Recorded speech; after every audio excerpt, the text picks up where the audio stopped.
Hi all, welcome to ASLP academy. എന്റെ പേര് ജിജി. ഇന്ന് നമ്മൾ നോക്കാൻ പോകുന്നത് കോൺസ്റ്റിറ്റ്യൂഷൻ ക്വസ്റ്റ്യൻസ് ആണ്. കുറച്ച് SSC പറയുന്നവർക്ക് പ്രീവിയസ് ഇയർ ക്വസ്റ്റ്യൻ പേപ്പേഴ്സ് കുറെ ക്വസ്റ്റ്യൻസ് എടുത്തിട്ടുണ്ട്. അതാണ് ഇന്ന് നമ്മൾ നോക്കാൻ പോകുന്നത്. നമുക്ക് എന്തായാലും സ്റ്റാർട്ട് ചെയ്യാം. ഒന്നാമത്തെ പറയുന്നത്, who appoints the chief justice of India?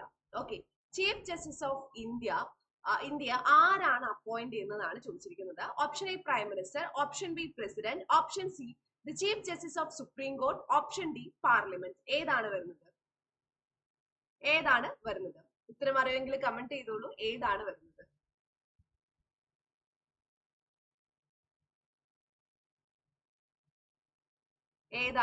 ഉത്തരം അറിയെങ്കിൽ കമന്റ് ചെയ്തോളൂ.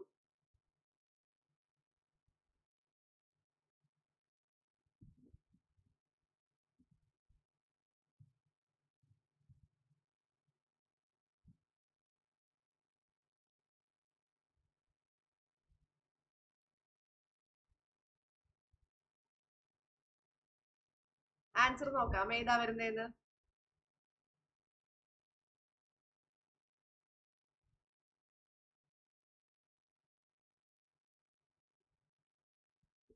ആൻസർ നോക്കാം. Who appoints the Chief Justice of India? Prime Minister, President, the Chief Justice of Supreme Court, Parliament എന്നാണ് ചോദ്യം. ചീഫ് ജസ്റ്റിസ് ഓഫ് ഇന്ത്യയെ അപ്പോയിന്റ് ചെയ്യുന്നത് ആരാണ്? ഓപ്ഷൻ ബി ആണ്. President ആണ് ചീഫ് ജസ്റ്റിസ് ഓഫ് ഇന്ത്യയെ അപ്പോയിന്റ് ചെയ്യുന്നത്. ഓക്കെ, അപ്പൊ സാധാരണ ഒരു കൊളീജിയം ഉണ്ട്. ഒരു 5 സീനിയർ മോസ്റ്റ് ജഡ്ജസ് അടങ്ങിയ ഒരു കൊളീജിയം ഉണ്ട്. ആ കൊളീജിയത്തിലുള്ള ആൾക്കാര് ലോ മിനിസ്ട്രിക്ക് പേര് കൊടുക്കുകയും ലോ മിനിസ്ട്രി അതിന് സ്ക്രൂട്ടനൈസ് ചെയ്തിട്ടാണ് ചീഫ് ജസ്റ്റിസിനെ അപ്പോയിന്റ് ചെയ്യുന്നത്. പിന്നെ മറ്റൊരു കാര്യം നമ്മൾ നോക്കിക്കഴിഞ്ഞാൽ, ഈ ചീഫ് ജസ്റ്റിസിനെ അപ്പോയിന്റ് ചെയ്യുന്നത് അങ്ങനെയൊക്കെയാണെന്ന് പറയുമ്പോഴും സാധാരണ നമ്മുടെ രാജ്യത്ത് സീനിയർ മോസ്റ്റ് ആയിട്ടുള്ള ജഡ്ജിനെയാണ് ചീഫ് ജസ്റ്റിസ് ആയിട്ട് സാധാരണ ആയിട്ട് അപ്പോയിന്റ് ചെയ്യുന്നത്. ഇനി ഒരു സുപ്രീം കോടതി ജഡ്ജ് ആവാനുള്ള ക്വാളിഫിക്കേഷൻ എന്താന്ന് വെച്ചാൽ, അദ്ദേഹത്തിന് 5 വർഷത്തിൽ കൂടുതൽ ജഡ്ജായിട്ട്, ഹൈക്കോർട്ടിലെ ജഡ്ജായിട്ടോ, ഒരു ഹൈക്കോടതിയിലാവാം അല്ലെങ്കിൽ ഹൈക്കോടതികളിലാവാം, കണ്ടിന്യൂസ് ആയിട്ട് 5 years ഓർ മോർ എക്സ്പീരിയൻസ് അദ്ദേഹത്തിന് വേണം. അല്ലെങ്കിൽ എന്തായിരുന്നു, 10 years ഹൈക്കോടതികളിൽ അല്ലെങ്കിൽ ഹൈക്കോടതിയിൽ അഡ്വക്കേറ്റ് ആയിട്ട് പ്രാക്ടീസ് ചെയ്തൊരു എക്സ്പീരിയൻസ് വേണം. അല്ലെങ്കിൽ നമ്മുടെ പ്രസിഡന്റിന്റെ അഭിപ്രായത്തിൽ അദ്ദേഹം ഒരു നിയമ വിദഗ്ധനായിരിക്കണം. അപ്പൊ ഇങ്ങനെയൊക്കെ ക്വാളിഫിക്കേഷൻ ഉള്ള, അല്ലെങ്കിൽ ഇതിൽ ഏതെങ്കിലും ഒരു ക്വാളിഫിക്കേഷൻ ഉള്ള ഒരാൾക്ക് മാത്രമാണ് സുപ്രീം കോടതിയിലെ ചീഫ് ജസ്റ്റിസ് ആവാൻ പറ്റുള്ളൂ. മിനിമം ഏജ് ഒന്നും പറയുന്നില്ല കേട്ടോ. ഇവിടെ മിനിമം ഏജ് നമ്മൾ പറയുന്നില്ല. മാക്സിമം നമുക്ക് നോക്കുവാണെങ്കിൽ ഇപ്പോ ഇത്ര വർഷത്തിനുള്ളിൽ റിട്ടയർമെന്റ് അങ്ങനെയൊന്നും പറയുന്നില്ല. മാക്സിമം ഏജ് 65 years ആണ് വരുന്നത് കേട്ടോ. അടുത്ത ചോദ്യം നമുക്ക് നോക്കാം. അതുപോലെ തന്നെ ഇപ്പോഴത്തെ സുപ്രീം കോടതി ചീഫ് ജസ്റ്റിസ് ആരാണെന്ന് അറിയാവോ? സഞ്ജീവ് ഖന്ന. ഓക്കെ, സഞ്ജീവ് ഖന്നയാണ് ഇപ്പോഴത്തെ സുപ്രീം കോടതി ചീഫ് ജസ്റ്റിസ്. ഇനി അടുത്തത്, what is A term duration of president of India? നമ്മുടെ രാജ്യത്ത് പ്രസിഡന്റിന് എത്ര ടേം ഡ്യൂറേഷൻ ആണ് വരുന്നത് എന്നാണ് അടുത്ത ചോദ്യം. 3 years, 5 years, 4 years, 6 years. എത്ര ടൈം ഡ്യൂറേഷൻ ആണ് വരുന്നത്? ഉത്തരം അറിയാവോ? എത്ര ടേം ഡ്യൂറേഷൻ ആണ് വരുന്നത്? നമ്മുടെ രാജ്യത്ത് എത്ര ടേം ഡ്യൂറേഷൻ ആണ് വരുന്നത്? ഉത്തരം അറിവെങ്കിൽ താഴെ കമന്റ് ചെയ്തോളൂ. എത്ര ടേം ഡ്യൂറേഷൻ ആണ് വരുന്നത്?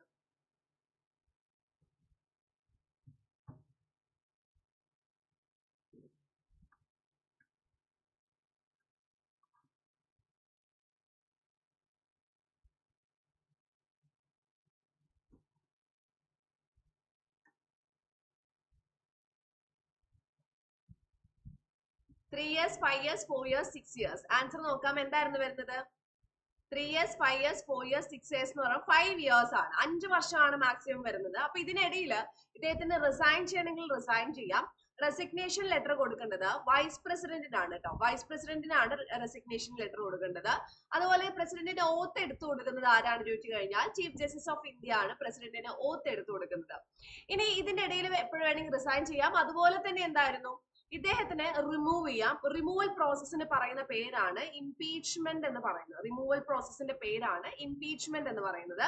ഇംപീച്ച്മെന്റ് എന്ന് പറയുന്നത് അമേരിക്കയിൽ നിന്ന് കടമെടുത്തതാണ് ഇംപീച്ച്മെന്റ് എന്ന് പറയുന്നത്. ഓക്കെ, അമേരിക്കയിൽ നിന്ന് കടമെടുത്തതാണ് ഇംപീച്ച്മെന്റ് എന്ന് പറയുന്നത്. ഏത് ആർട്ടിക്കിൾ ആണ് വരുന്നത് ചോദിച്ചു കഴിഞ്ഞാൽ ആർട്ടിക്കിൾ 61 ആണ്. ആർട്ടിക്കിൾ 61 ആണ് ഇംപീച്ച്മെന്റുമായിട്ട് റിലേറ്റ് ചെയ്ത ആർട്ടിക്കിൾ. ആർട്ടിക്കിൾ 61 ആണ് ഇംപീച്ച്മെന്റുമായിട്ട് റിലേറ്റ് ചെയ്യുന്ന ആർട്ടിക്കിൾ വരുന്നത്. ഇനി അതുപോലെ തന്നെ മറ്റൊരു കാര്യം നമ്മൾ നോക്കിക്കഴിഞ്ഞാൽ, 5 years എന്ന് പറഞ്ഞു. അപ്പൊ 5 years പറഞ്ഞാൽ കൃത്യം 5 yearsൽ ഇറങ്ങി പോവല്ല വേണ്ടത് കേട്ടോ. അപ്പൊ ഇതില് നമുക്ക് വേണമെങ്കിൽ എന്ത് ചെയ്യാം, ഈ 5 yearsന്റെ ഉള്ളില് ഇപ്പോ ഈ 5 yearsന്റെ ഉള്ളിൽ വേണമെങ്കിൽ നമുക്ക് റിസൈൻ ചെയ്ത് പോകാൻ പറഞ്ഞു, അല്ലെങ്കിൽ പുതിയ പ്രസിഡന്റ് വരുന്നത് വരെ എന്നുള്ള ഒരു അർത്ഥവും കൂടിയിട്ട് ഇതിൽ വരുന്നുണ്ട്. അപ്പൊ അതും കൂടിയിട്ട് മനസ്സിലാക്കാം. ഇപ്പൊ അമേരിക്കൻ പ്രസിഡന്റിനൊക്കെ ആണെങ്കിൽ 4 വർഷമാണ് കേട്ടോ, ഇന്ത്യൻ പ്രസിഡന്റിനാണ് 5 വർഷം. അതുപോലെ തന്നെ നമ്മുടെ പ്രസിഡന്റിന് എത്ര പ്രാവശ്യമാണെങ്കിലും ആ ഒരു ഇതിൽ ഇങ്ങനെ കണ്ടിന്യൂ ചെയ്ത് പോവാം. അത് ഒരു പ്രത്യേകതയാണ്. എത്ര വർഷം വേണമെങ്കിലും കണ്ടിന്യൂ ചെയ്ത് പോവാം കേട്ടോ. ഇത്ര പ്രാവശ്യം അല്ലെങ്കിൽ അമേരിക്കൻ പ്രസിഡന്റിനെ പോലെ 2 പ്രാവശ്യമാണ് മാക്സിമം പറ്റുള്ളൂ, അങ്ങനെയൊന്നുമില്ല. ഇനി അടുത്തത്, who was known as father of Indian constitution? Mahatma Gandhi, Jawaharlal Nehru, doctor B R Ambedkar, Sardar Patel. ഏതാണ് വരുന്നത്? ഏതാണ് വരുന്നത്? ഉത്തരം അറിയാവോ? ഉത്തരം അറിയാമെങ്കിൽ കമന്റ് ചെയ്യാം.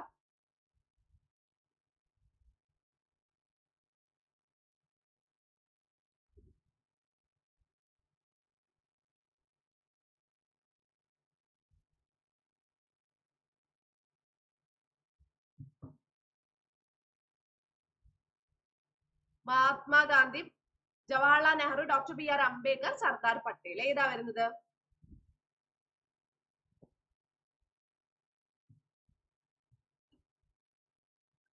ആൻസർ നോക്കാം.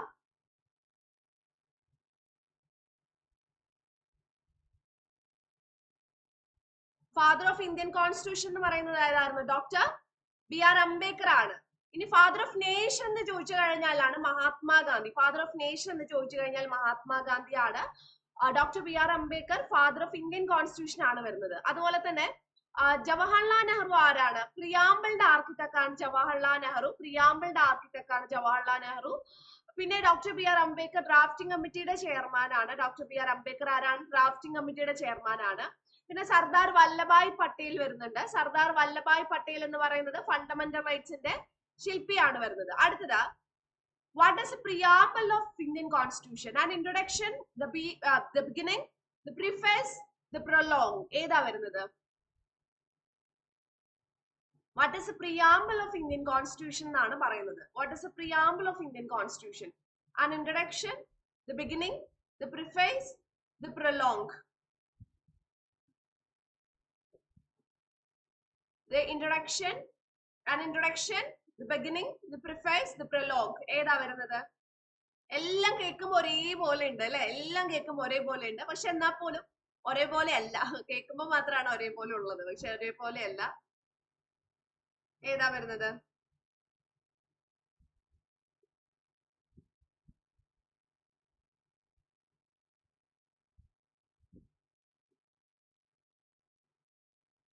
ആൻസർ നോക്കാം.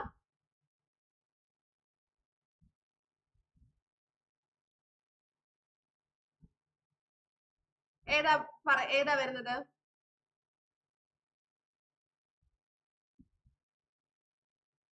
യെസ്, ഓപ്ഷൻ സി ആണ്. പ്രിഫേസ് ആണ് അല്ലെ? ആമുഖമാണ്. പ്രിയാമ്പിൾ എന്ന് പറയുമ്പോൾ ആമുഖം. എവിടുന്നാ പ്രിയാമ്പിൾ കടമെടുക്കുന്നത്? അമേരിക്കൻ കോൺസ്റ്റിറ്റ്യൂഷനിൽ നിന്നാണ് പ്രിയാമ്പിൾ കടമെടുക്കുന്നത്. അമേരിക്കൻ കോൺസ്റ്റിറ്റ്യൂഷനിൽ നിന്നാണ് പ്രിയാമ്പിൾ കടമെടുക്കുന്നത്. അമേരിക്കൻ കോൺസ്റ്റിറ്റ്യൂഷനിലാണ് കടമെടുക്കുന്നത്. അതുപോലെ തന്നെ പ്രിയാമ്പിൾ എന്ന് പറയുന്നത് അമേരിക്കൻ കോൺസ്റ്റിറ്റ്യൂഷനാണ് കടമെടുക്കുന്നത് നമ്മൾ പറഞ്ഞു. അതുപോലെ തന്നെ പ്രിയാമ്പിളില് അടുത്തൊരു കാര്യം പറയുന്നത് എന്തായിരുന്നു? ഇതിന്റെ ശില്പി ആരാണ്? ജവഹർലാൽ നെഹ്റു നമ്മൾ പറഞ്ഞു. പ്രിയാമ്പിൾ ആദ്യമായിട്ട് ഭരണഘടനാ നിർമ്മാണ സഭയിൽ അവതരിപ്പിക്കുന്നത് ഒബ്ജക്റ്റീവ് റെസൊല്യൂഷൻ എന്ന പേരിലാണ്. ഓക്കെ, എന്താ പേര്? ഒബ്ജക്റ്റീവ് റെസൊല്യൂഷൻ എന്ന പേരിലാണ് പ്രിയാമ്പിൾ ആദ്യമായിട്ട് അവതരിപ്പിക്കുന്നത്. ഒബ്ജക്റ്റീവ് റെസൊല്യൂഷൻ എന്ന പേരിലാണ് ജവഹർലാൽ നെഹ്റു. എപ്പോഴാണ് അവതരിപ്പിക്കുന്നത്? 1946 ഡിസംബർ 13 പ്രിയാമ്പിൾ ആദ്യമായിട്ട് അവതരിപ്പിക്കുന്നത്. അത് 1947 ജനുവരി 22 എന്തായിരുന്നു? ഈ അവതരിപ്പിച്ച നമ്മുടെ ഈ പ്രിയാമ്പിൾ എന്ന് പറയുന്നത് എന്തായിരുന്നു? അതെല്ലാവരും ഏകകണ്ഠമായിട്ട് പാസ്സാക്കാണ് ചെയ്യുന്നത്. ഓക്കെ, പ്രിയാമ്പിൾ ഒരേ ഒരു തവണ മാത്രമാണ് ഭേദഗതി ചെയ്യുന്നത്. അത് 42ാമത്തെ ഭരണഘടനാ ഭേദഗതിയിലാണ്. 42ാമത്തെ ഭരണഘടനാ ഭേദഗതിയിലാണ് പ്രിയാമ്പിൾ ആദ്യമായിട്ട് എപ്പോഴാ ഭേദഗതി ചെയ്യുന്നത്? 42ാമത്തെ ആദ്യമായിട്ടും അവസാനമായിട്ടും 3 വാക്കുകൾ ആഡ് ചെയ്യാണ്. സോഷ്യലിസ്റ്റ്, സെക്കുലർ, ഇന്റഗ്രിറ്റി എന്ന് പറയുന്ന 3 വാക്കുകൾ ഇതിലൂടെ ആഡ് ചെയ്യാണ്. ഇനി പ്രിയാമ്പിളിൽ മെൻഷൻ ചെയ്തിരിക്കുന്ന ഒരേ ഒരു വർഷം ഏതാണ് ചോദിച്ചു കഴിഞ്ഞാല് 1949 നവംബർ 26 പ്രിയാമ്പിളിൽ മെൻഷൻ ചെയ്തിരിക്കുന്ന ഒരേ ഒരു വർഷം. 1949 നവംബർ 26 പ്രിയാമ്പിൾ മെൻഷൻ ചെയ്തിരിക്കുന്ന ഒരേ ഒരു വർഷം വരുന്നത്. അടുത്തത്, what does article 21 of Indian constitution guarantee എന്നാണ് ചോദിച്ചിരിക്കുന്നത്. എന്താണ് ആർട്ടിക്കിൾ 21 ഇന്ത്യൻ കോൺസ്റ്റിറ്റ്യൂഷൻ ഗ്യാരണ്ടി ചെയ്യുന്നത്? Right equality, right to life and personal liberty, right against exploitation, right to freedom of religion എന്നാണ് പറയുന്നത്. അപ്പൊ ആർട്ടിക്കിൾ 21 എന്താണ് കോൺസ്റ്റിറ്റ്യൂഷൻ ഗ്യാരണ്ടി ചെയ്തിരിക്കുന്നത് എന്നാണ് പറയുന്നത്. ആർട്ടിക്കിൾ 21 റൈറ്റ് ഇക്വാളിറ്റി ആണോ, right to life and personal liberty ആണോ, റൈറ്റ് അഗെയിൻസ്റ്റ് എക്സ്പ്ലോയിറ്റേഷൻ ആണോ, right to freedom of religion ആണോ എന്നാണ് ചോദിച്ചിരിക്കുന്നത്. ഇതിന്റെ ഉത്തരം എന്താ പറയുന്നത്? ആർട്ടിക്കിൾ 21. ആർട്ടിക്കിൾ 21 പറയുന്നത് right to life and personal liberty എന്നാണ് പറയുന്നത്. Right to life and personal liberty. ഇത് ഫണ്ടമെന്റൽ റൈറ്റ്സിന്റെ ഫൗണ്ടേഷൻ എന്നാണ്. ഓക്കെ, എന്താ പറയുന്നത്? ഫണ്ടമെന്റൽ റൈറ്റ്സിന്റെ ഫൗണ്ടേഷൻ എന്നാണ് right to life and personal ലിബർട്ടിയെ കുറിച്ച് പറയുന്നത്. അതുപോലെ തന്നെ സുപ്രീം കോടതി ആർട്ടിക്കിൾ 21 പറയുന്നത് heart and soul of the constitution എന്ന്. ഈ സെയിം കാര്യം 32 കുറിച്ച് ഡോക്ടർ BR അംബേദ്കറും പറയുന്നുണ്ട് കേട്ടോ. അതുപോലെ തന്നെ നമ്മുടെ റൈറ്റ് ടു പ്രൈവസി ഏത് ആർട്ടിക്കിൾ ആണ്? അത് ആർട്ടിക്കിൾ 21 ആണ്. കേസ് പുട്ടസ്വാമി കേസ് എന്തുമായിട്ട് ബന്ധപ്പെട്ടതാണ്? പ്രൈവസി റിലേറ്റഡ് ആയിട്ടുള്ള കേസ് ആർട്ടിക്കിൾ 21 ബേസ് ചെയ്തിട്ടാണ് വരുന്നത് കേട്ടോ. ഇനി റൈറ്റ് ടു ഇക്വാളിറ്റി എന്ന് പറയുന്നത് ഏത് ആർട്ടിക്കിൾസ്? ആർട്ടിക്കിൾ 14 മുതൽ 18 വരെയാണ് നമ്മൾ എന്ത് വിളിക്കുന്നത്? റൈറ്റ് ഇക്വാളിറ്റി എന്ന് വിളിക്കുന്നത്. ഇനി right against exploitation article 23 and 24 ആണ് എന്തെന്ന് പറയുന്നത്? റൈറ്റ് അഗെയിൻസ്റ്റ് എക്സ്പ്ലോയിറ്റേഷൻ 23 and 24 ആണ്. റൈറ്റ് ഫ്രീഡം ഓഫ് റിലീജിയൻ എന്ന് പറയുന്നത് 25 to 28 ആണ്. റൈറ്റ് ഫ്രീഡം ഓഫ് റിലീജിയൻ എന്ന് പറയുന്നത് 25 to 28 ആണ് വരുന്നത്. അടുത്തത്, who has A power to dissolve Lok Sabha എന്നാണ് പറയുന്നത്. ലോക്സഭ ഡിസോൾവ് ചെയ്യാനുള്ള പവർ ആർക്കാണെന്നാ ചോദിച്ചിരിക്കുന്നത്? Prime minister, president, speaker of Lok Sabha, chief justice of India എന്നാണ് പറഞ്ഞിരിക്കുന്നത്. എന്തായിരുന്നു? Who has A power to dissolve the Lok Sabha. അതായത് ലോക്സഭ ഡിസോൾവ് ചെയ്യാനുള്ള പവർ ആരുടെ കയ്യിലാണ്? Prime minister, president, speaker of Lok Sabha, chief justice of India. ഇവരുടെ കയ്യിലാണ് എന്തെന്ന്? ലോക്സഭ ഡിസോൾവ് ചെയ്യാനുള്ള പവറിൽ ആരുടെ കയ്യിലാണുള്ളത് എന്നാണ് ചോദിച്ചിരിക്കുന്നത്. ആരുടെ കയ്യിലാണ്? ഉത്തരം അറിയുമെങ്കിൽ കമന്റ് ചെയ്തോളൂ. ആരുടെ കയ്യിലാണ്?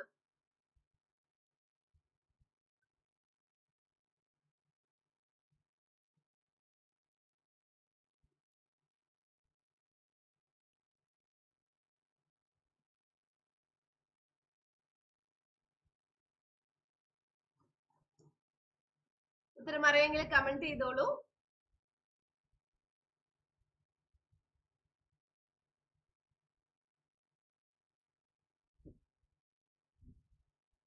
ആൻസർ നോക്കിയാലോ?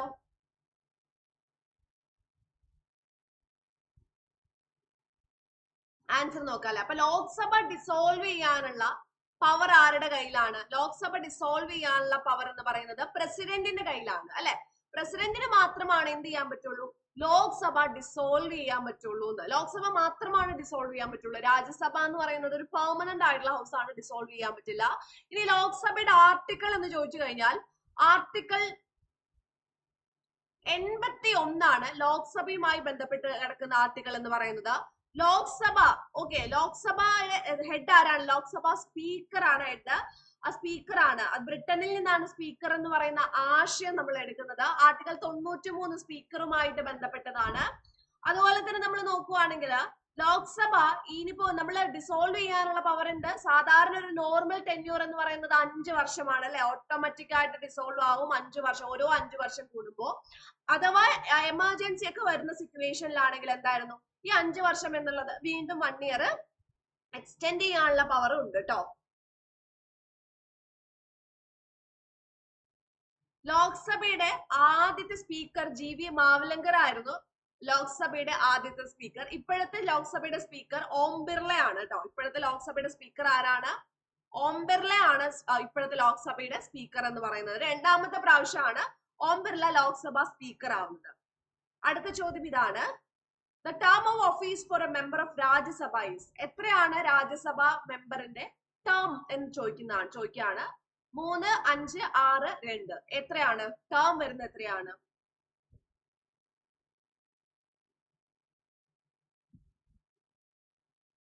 The term of office for a member of Rajya Sabha is 3 years, 5 years, 6 years, 2 years.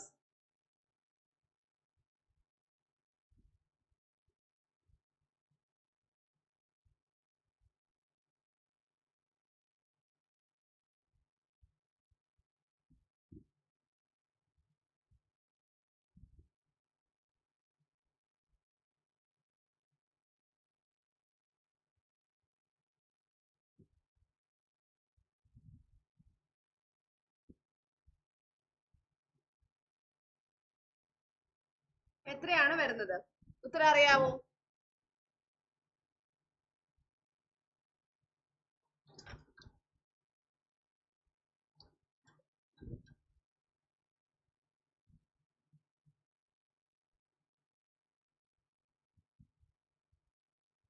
Answer നോക്കാം.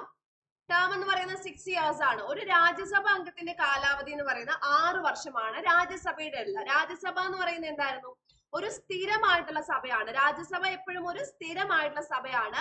രാജ്യസഭ അംഗത്തിന്റെയാണ് കാലാവധി 6 വർഷം എന്ന് പറയുന്നത്. രാജ്യസഭ അംഗത്തിന്റെ കാലാവധി എന്തായിരുന്നു? 6 വർഷം എന്നാണ് പറയുന്നത്. രാജ്യസഭ അംഗത്തിന്റെ കാലാവധി 6 വർഷമാണ്. രാജ്യസഭയുടെ എന്ന് പറയുമ്പോൾ സ്ഥിരമായിട്ടുള്ള, അത് പ്രത്യേകിച്ച് കാലാവധിയില്ല. എല്ലാ 2ാമത്തെ വർഷവും അതിലെ 1/3 ആൾക്കാർ റിട്ടയർഡ് ആവുകയാണ് ചെയ്യുന്നത്. ഓക്കെ, എല്ലാ 2ാമത്തെ വർഷവും ഇതിലെ 1/3 ആൾക്കാർ റിട്ടയർഡ് ആവുകയാണ് ചെയ്യുന്നത്. അതുപോലെ തന്നെ 1/3 ആൾക്കാർ റിട്ടയർഡ് ചെയ്ത് 3ാമത്തെ വർഷം നമ്മൾ എന്ത് ചെയ്യാണ്? ഓക്കെ, 3ാമത്തെ വർഷം 1/3 ആൾക്കാർ റിട്ടയർഡ് ആവുന്നു. 3ാമത്തെ വർഷം ഈ പോയ 1/3 ആൾക്കാരിന് പകരം പുതിയ ആൾക്കാരിനെ ഫില്ല് ചെയ്യുന്നു. സോ എപ്പോഴും എന്തായിരുന്നു? അവിടെ ആൾക്കാരാണ് വരുന്നത്. ഇനി രാജ്യസഭയുടെ ടേം 6 വർഷമാണെന്ന് കോൺസ്റ്റിറ്റ്യൂഷനിൽ ഒന്നും പറഞ്ഞിട്ടില്ല. രാജ്യസഭയുടെ ടേം 6 വർഷമാണെന്ന് പിന്നെ എവിടെയാ പറഞ്ഞിരിക്കുന്നത്? The representation of people act 1951 രാജ്യസഭയുടെ കാലാവധി 6 വർഷമാണെന്ന്, ഒരു രാജ്യസഭ അംഗത്തിന്റെ കാലാവധി 6 വർഷമാണെന്ന് പറയുന്നത്. ഇനി രാജ്യസഭയുടെ ചെയർമാൻ എന്ന് പറയുന്നത് എപ്പോഴും അതിന്റെ അംഗങ്ങളിൽ നിന്നല്ല. കാരണം രാജ്യസഭ ചെയർമാൻ എന്തായിരുന്നു?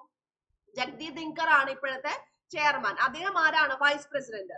ആരാണോ വൈസ് പ്രസിഡന്റ് ആവുന്നത് അവരാണ് രാജ്യസഭ ചെയർമാൻ ആയിട്ട് മാറുന്നത്. ആരാണോ വൈസ് പ്രസിഡന്റ് ആവുന്നത് അവരാണ് രാജ്യസഭ ചെയർമാൻ ആയിട്ട് മാറുന്നത്. അതും കൂടിയിട്ട് മനസ്സിലാക്കുക. ഓക്കെ, ആരാണോ വൈസ് പ്രസിഡന്റ് അവര് രാജ്യസഭ ചെയർമാൻ ആയിട്ട് മാറുകയാണ് ചെയ്യുന്നത്. അതുപോലെ തന്നെ നമ്മൾ നോക്കുവാണെങ്കിൽ നമ്മുടെ vice president, okay, vice president ആണ്. ആരാണോ ചെയർമാൻ ആണ്. വൈസ് പ്രസിഡന്റ് ആയിട്ട് ആക്ട് ചെയ്യുമ്പോൾ രാജ്യസഭ ചെയർമാൻ ആയിട്ട് ആക്ട് ചെയ്യുന്നത് ഡെപ്യൂട്ടി ചെയർമാൻ ആണ്. ഡെപ്യൂട്ടി ചെയർമാൻ ആണ് രാജ്യസഭ ചെയർമാൻ ആയിട്ട് ആക്ട് ചെയ്യുന്നത്. ഇനി രാജ്യസഭയുടെ ആർട്ടിക്കിൾ ഏതാന്ന് ചോദിച്ചു കഴിഞ്ഞാൽ ആർട്ടിക്കിൾ 80 ആണ് രാജ്യസഭയുടെ ആർട്ടിക്കിൾ. ഏതായിരുന്നു ആർട്ടിക്കിൾ? ആർട്ടിക്കിൾ 80 ആണ് രാജ്യസഭ ആർട്ടിക്കിൾ വരുന്നത്.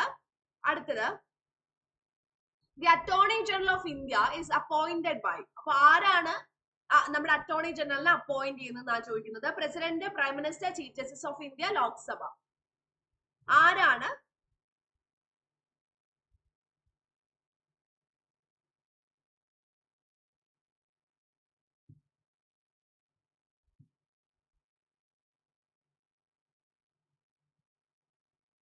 Attorney General of India is appointed by President, Prime Minister, Chief Justice of India, Lok Sabha Speaker.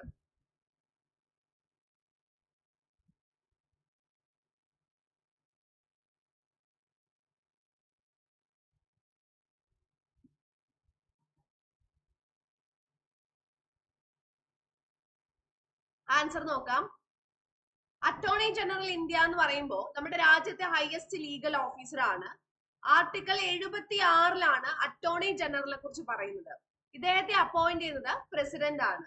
ഇപ്പോഴത്തെ അറ്റോർണി ജനറൽ ആർ വെങ്കട്ടരമണിയാണ് ഇപ്പോഴത്തെ അറ്റോർണി ജനറൽ. ഇദ്ദേഹമാണ് നമ്മുടെ രാജ്യത്തെ ഹയസ്റ്റ് ലീഗൽ ഓഫീസർ എന്ന് പറയുന്നത്.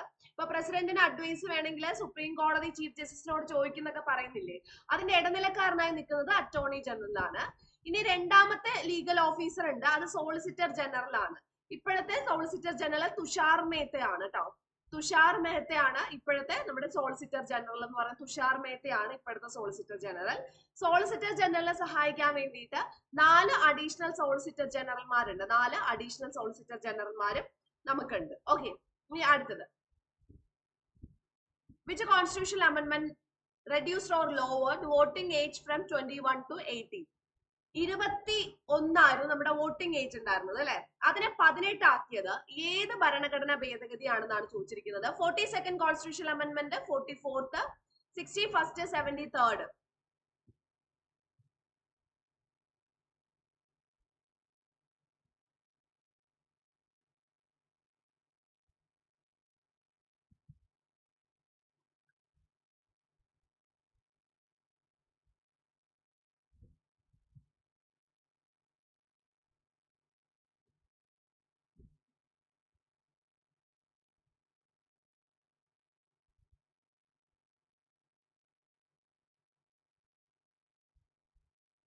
ഏതാ വരുന്നത്?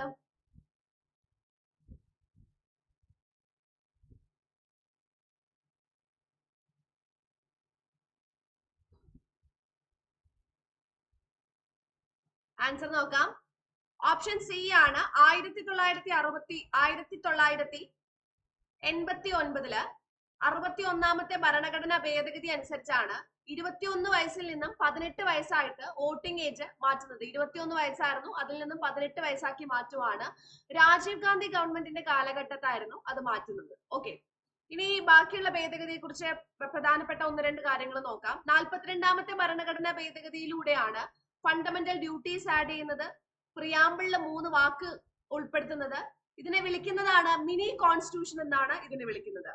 44ാമത്തെ ഭരണഘടനാ ഭേദഗതിയിലൂടെയാണ് റൈറ്റ് ടു പ്രോപ്പർട്ടി എന്ന് പറയുന്നത് ഒരു ലീഗൽ റൈറ്റ് ആക്കി മാറ്റുന്നത്. ഫണ്ടമെന്റൽ റൈറ്റ്സ് ആയിരുന്നു, അതൊരു ലീഗൽ റൈറ്റ് ആക്കി മാറ്റുന്നു. 73ാമത്തെ ഭരണഘടനാ ഭേദഗതിയിലൂടെയാണ് പഞ്ചായത്ത് എന്ന് പറയുന്ന ഒരു ഭരണഘടനാ സ്ഥാപനമായിട്ട് മാറുന്നത്.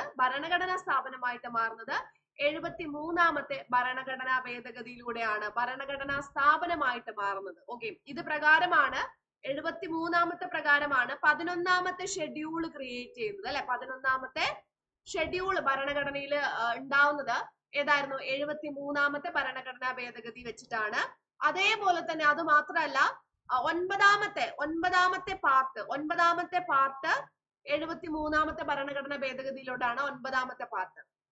ഇതിൽ കൺഫ്യൂഷൻ ഉണ്ടാവുന്നത് 73 പഞ്ചായത്തും 74 മുനിസിപ്പാലിറ്റിയും ആണ് കേട്ടോ. മുനിസിപ്പാലിറ്റി ആണ് 74 എന്ന് പറയുന്നത്. 73 11ാമത്തെ ഷെഡ്യൂൾ ക്രിയേറ്റ് ചെയ്യുമ്പോൾ 74 എന്ന് പറയുന്നത് 12ാമത്തെ ഷെഡ്യൂളാണ് ക്രിയേറ്റ് ചെയ്യുന്നത്. 73 9ാമത്തെ പാർട്ട് ക്രിയേറ്റ് ചെയ്യുമ്പോൾ 74 9A ക്രിയേറ്റ് ചെയ്യുന്നു. 9B എന്താണ് ചോദിച്ചു കഴിഞ്ഞാൽ അതെന്തായിരുന്നു? 9B ഉത്തരം അറിയാവോ? ഉത്തരം അറിയെങ്കിൽ അത് താഴെ ഒന്ന് കമന്റ് ചെയ്തോ. പാർട്ട് 9Bയില് എന്താണ് അടങ്ങിയിരിക്കുന്നത്? ഉത്തരം അറിയെങ്കിൽ താഴെ കമന്റ് ചെയ്യാ. ഓക്കെ, ഇനി നമുക്ക് അടുത്ത ചോദ്യത്തിലേക്ക് നമുക്ക് പോവാം അല്ലെ. അടുത്ത ചോദ്യം നോക്കാം. Which schedule of the Indian Constitution contains the list of languages recognized by the Constitution? അപ്പൊ ഏത് ഷെഡ്യൂളിലാണ് എന്ത് പറഞ്ഞിരിക്കുന്നത്? ലാംഗ്വേജസിനെ കുറിച്ച് പറഞ്ഞിരിക്കുന്നതെന്നാണ് ചോദിച്ചിരിക്കുന്നത്. Option A first schedule, second schedule, 8th schedule, 9th schedule. ഏത് ഷെഡ്യൂളിലാണ് പറഞ്ഞിരിക്കുന്നത്? അറിയാവോ ഏത് ഷെഡ്യൂളിലാണ്?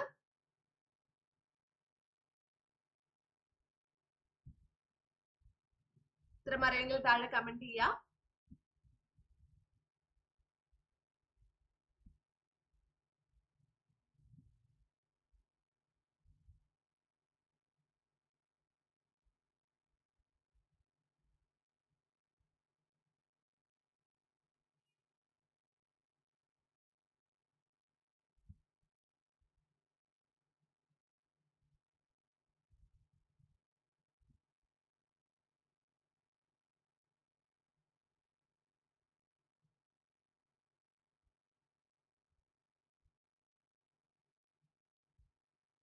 യെസ്,